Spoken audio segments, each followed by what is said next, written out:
What I want to talk about is a couple of things. The first topic is in feeding our minds, and the second topic is in helping others. Feeding our minds. Like I said, when I first got in this profession, when I was told that I had to start feeding my mind, I was totally into listening to, back then it was cassette tapes of leaders.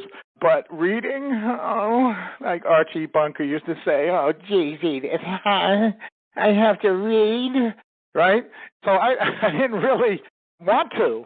But when I was explained the importance of it, and then the title of the first book, The Magic of Thinking Big, that I ever read, I agreed to it. But I didn't have much time to read, and that was my attitude. I just don't have much time. That's why I always share what I was taught. Read 15 minutes, close the book, and start right where you left off, even if you were in the middle of a sentence. So I started doing that.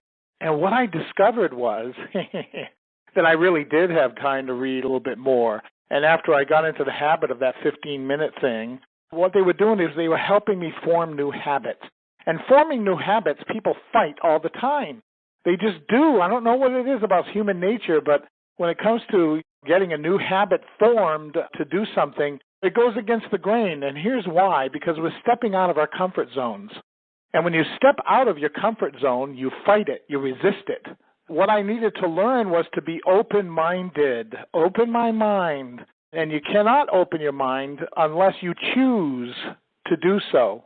Feeding our mind is a very important thing. In fact, if you're dealing with people, one of the very first signs that they're not feeding their minds is when somebody says, this really isn't working out for me. I think I'm going to let this go, okay? That's one of the very first signs that they're not feeding their minds, especially if they're brand new. Now, I have an associate that's out of the country. I'm not going to say if it's male or female, but this person sent me a message today in Telegram and said, hello, Kevin, how much money do you make with, I'm not going to say, but I'm not feeling good. You told me I buy products and traffic, but this is a hardworking business. I have no time to work with people on Facebook. I spend all my money. Not good for me and my family. Now, I knew that this person had a problem with their spouse because the spouse wants success yesterday. So this person has some challenges with respect to that. And I said, well, this is what I said to that person. Who said you have to work with people on Facebook? My wife and I earn over 6 figures a year with our online businesses. When we were new to online marketing, many times we felt like quitting, more times than I desired. I had no idea what I was doing. I stopped generating eyeballs to my opportunity, especially before the Internet, and now even when the Internet was born. I stopped studying. I stopped taking action. I would blame the business, blame my sponsor, who actually broke his back to help me get set up, and that was even before Internet. I complained when I got no results, yet I had stopped doing what it takes to get people to take a look at my websites. My failure was all my fault, but I wouldn't admit it. And then when I was ready to quit and give up on my reason, my dream, I had a change of heart. It was not until I kept reminding myself about my dream that I decided to be honest with myself. I stopped blaming the business and my failure to take action, and I stopped blaming my sponsor. I stopped blaming the business. I stopped questioning myself of whether or not I could succeed. I started studying again. I was determined to achieve my dreams. And even when my spouse was against it, my spouse did not understand that success takes time and effort. She wanted success fast, and so did I, because I was living week to week. My biggest mistake was not feeding my mind with positive books, positive audios, and positive videos. My mind was programmed with the negativity of the world and the attitude of the people all around me in my life. No one believed in what I was trying to do. So I forced myself to feed my mind with knowledge on positive personal development on a daily basis. I studied even when I didn't understand it at first.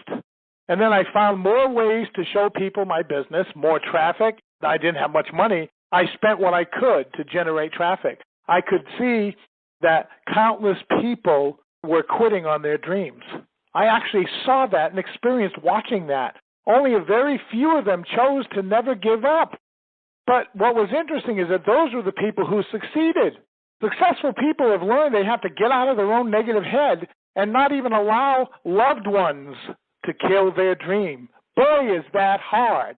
So I had a long talk with my wife many years ago, and I let her know I was never going to quit in spite of her negative attitude about my success and lack of success along the way.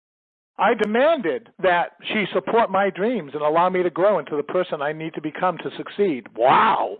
That was powerful, but it was so important to me. And I said that was not easy, but after I went back to studying personal development and back to generating traffic, no matter how little I could afford at the time, I was able to lift my business into generating results, and so can you.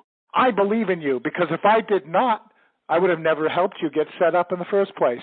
It's time to start believing in yourself. I have an ebook for you. You also need to log into your back office and study each lesson one by one. And this person responded to me after all of that. By the way, I wrote all of that to them and said, yes, Kevin, this is true. I spend no time in study on personal development. I am a little negative, but I hear affirmations every day. I must believe in myself. I'm sorry for my negative writing. I will work at me. Thank you, Kevin. So I said, I believe in you. So I gave him a video to watch and an ebook. And he said, okay, for now I start to work in my company to 10 p.m. my time, but later I will watch and read. And thank you. I said, you keep the faith. You know, folks, again, the first sign that somebody needs help personally is when they're talking about quitting and all the negative aspects of what happens when you're not succeeding. And my second half of the talk, which is only going to be less than 2 minutes, is helping others. If you're in a network marketing company, when you help others, that's financially beneficial to you. But did you know this, that when you're in an affiliate-based company and the only commissions you earn are from the people that you bring in, but anybody they bring in, you don't make a dime? Did you know that helping them financially benefits you? And I did a Scooby-Doo moment when I realized that, and I went, oh? Yeah. Here's why. Because when you help someone, and they're going to bring somebody in, and you don't make a penny, you know what you just did? You helped what's called retention. You retained their membership, which continues to pay you. But more importantly than that, that's a secondary benefit, is the feeling that you get from helping others. When somebody says to me, I got a problem with this, and it's a specific problem that could literally take me 5 minutes to help them fix, I don't chat back and forth with them.